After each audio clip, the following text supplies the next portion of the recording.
To truly understand why any film is made, you must first ask what it is trying to show you and also what it is trying to tell you. When it comes to horror films, and to be honest, other pulp genres like action and comedy, most viewers just want to be scared. They just want to laugh. They just want to experience something that can't be seen in everyday life. The spectacle. But this isn't always enough to make a great film. Most viewers don't often actively look deeper than the surface, however, than what's being shown. And yet many films still try to ingrain in the audience something profound, something the film is trying to tell you and show you beyond the surface. Well, unless you're watching a Michael Bay film. In that case, you're showing up to see a robot piss on John Turturro and Megan Fox look hot while fixing a car. Shia LaBeouf is pretty fun too. Anyways, the film in question in today's video is a horror film by the name of In a Violent Nature. And this film tries to provide both spectacle and a deeper meaning. But how does it approach this? And does it succeed? The film was pitched as a horror story from the perspective of a killer. And boy, does it deliver on that premise. Now, through this perspective, the film also attempts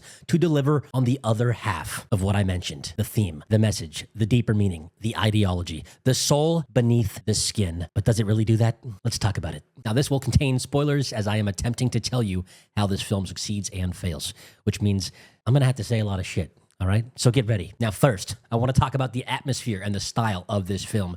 This is something that will definitely divide audiences right off the bat, as the film really takes its time with almost every scene. It's what I call a breather, okay? It has room to breathe. Now, most of the shots are very long, drawn out, and quiet, yet somehow still filled with atmosphere that sinks you into every single scene, if you're willing to buy into this kind of storytelling. And I was. In fact, this was the film's strongest attribute for me. It felt unique. It felt like it really knew exactly what it was and what it wanted to be and what it wanted to say. Almost. Well, we'll get to that. Now, this being a horror film, I could tell you if you're looking for impressive kills and it's so up that you can't look away moments, well, you're definitely gonna get that. Now, if you're looking for a deeper meaning to the violence, you're kind of gonna get that too. However, if you're looking for an ultimately well-crafted script filled with intelligently designed characters, you're not really gonna get that at all. Almost everyone in this film is beyond robotic when it comes to dialogue and character choices. I mean, it feels like we are in the perspective of the killer, yes, but in a mediocre video game. But hey, even mediocre video games can have their moments of fantastical fun. Now, I've talked about the atmosphere. Let's talk about the story,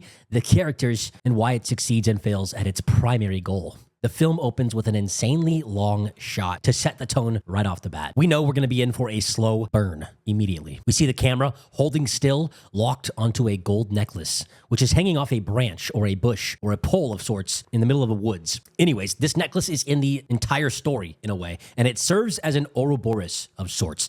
This very necklace is the thing that drives the film, but also directly contradicts its own messaging, which becomes overtly clear in one major dialogue scene right at the end of the movie. And I'll break down why this necklace means so much to the movie as we go forward. Now, this is not going to be a fully detailed plot breakdown. I will save those details for you to catch when you finally see the film for yourself, which you should. I'm only going to tell you things in the plot that directly serve to help build an understanding of my point here. So, back to the necklace. We hear some giggling from a group of somewhat excited or nervous teens in the background, and one of them ends up stealing the necklace. And you'll never guess. It awakens a restless, evil spirit in the form of a man and sends him on an absolute murderous yet calculated rampage to retrieve what was once his, the necklace, given to him by his late mother. We now know why this is the catalyst of the plot. You know, he wants to get his necklace back. It's very precious to him. It soothes his soul. But why is it the downfall of this film's message at the same time? Well, here's where I jump the shark, summarize the entire middle of this film in one fell swoop,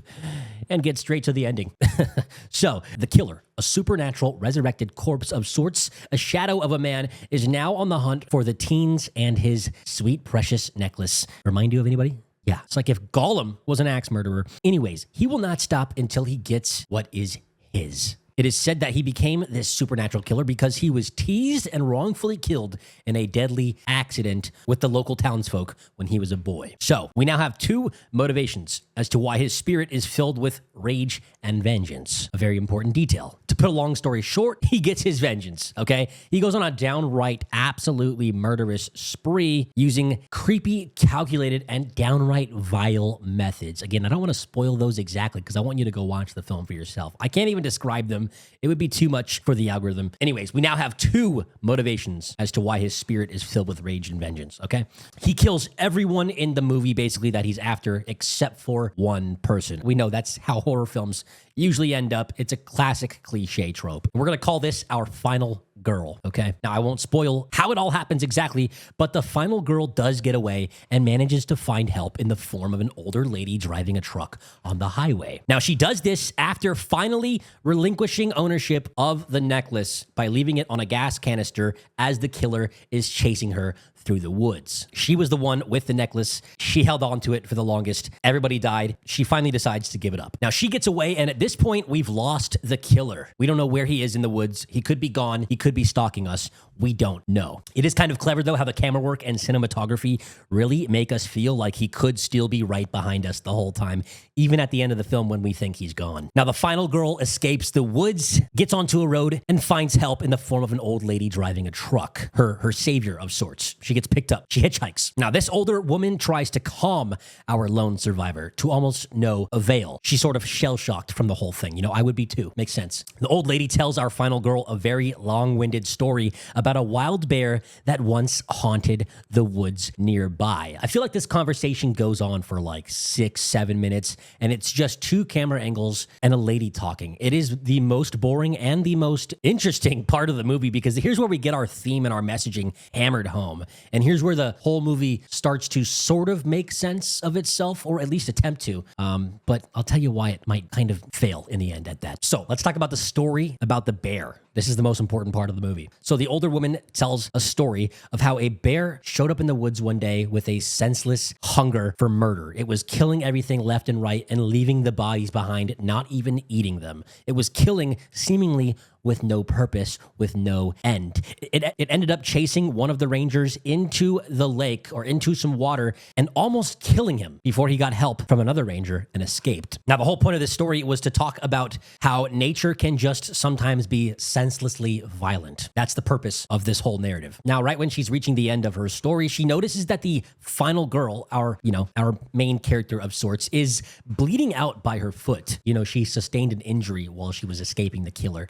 And so she stops the car to help her stop the bleeding. Now, here is where we get our final shots of the film. We get a long, drawn-out take of the final girl's face as she peers into the woods behind the older lady who's tending her wound. We can clearly see she's shell-shocked and she's waiting for the killer to show up. She's still scared. She has no clue if this violence will ever stop, and it will likely haunt her for the rest of her life. Now, the shot keeps going and going and going and holding, and we're expecting to see maybe a jump scare or the return of the killer. And we don't. We get another shot of the gas canister where she left the necklace, and it's gone. So the necklace is gone. Does that mean the killer's gone? What is going through the final girl's head here? Well, she's still expecting more violence. She's shell-shocked. She has PTSD. This is going to haunt her for the rest of her life. Now, I think the movie does a very great job at telling the story of PTSD. And just by way of this scene and this couple of shots alone, you kind of get the feeling that this is how she's always going to feel for the rest of her life. She's always going to be looking around, waiting for something to happen because, you know, violence can come out of nowhere for seemingly no reason. But here is the caveat. Here's the problem. Here is where the story eats its own tail, metaphorically. So the film wants to say that sometimes you can't make sense of violence. We know this through the story told by the old lady about the bear who was just seemingly killing for no reason. Our main character kept asking why. Why did the bear kill? The old lady, she ends up saying, that's just how things go sometimes. That's just how the world is. You know, sometimes violence happens for violence sake. You can't understand where it's coming from, and sometimes you can't understand when or why it's going to stop. Now, this is all good and well and makes sense as a message for a horror film, but in my eyes, there are two big issues here. Well, one, we know exactly why the killer was killing, as explained by his backstory, and we seemingly knew exactly how and why he would stop the necklace. So we have a motivation and we have a solution. Two things that didn't exist in the story about the bear. The bear never seemingly had any motivation to kill. The bear never seemingly had a solution, something that would calm its soul, that would ease its violence, that would end its streak, that would end its rampage. The filmmakers try to present these two stories, the story of the film itself and the story of the bear, as allegorical and similar to each other, but they're not quite the same thing at all. We know exactly why our killer was killing. We were told he was bullied and murdered as a child. That's a motivation right there. We were also told his soul will only be at rest when he has the necklace. The whole angry bear metaphor now starts to make no sense because the scenario with the killer doesn't exactly parallel the idea behind it. Now, at the end of the day, I feel like this film had a similar theme to the movie The Strangers Chapter 1, both films built on the idea of senseless violence, but this movie actually attempts to dive deeper into the meaning of the senseless violence, violence for violence sake.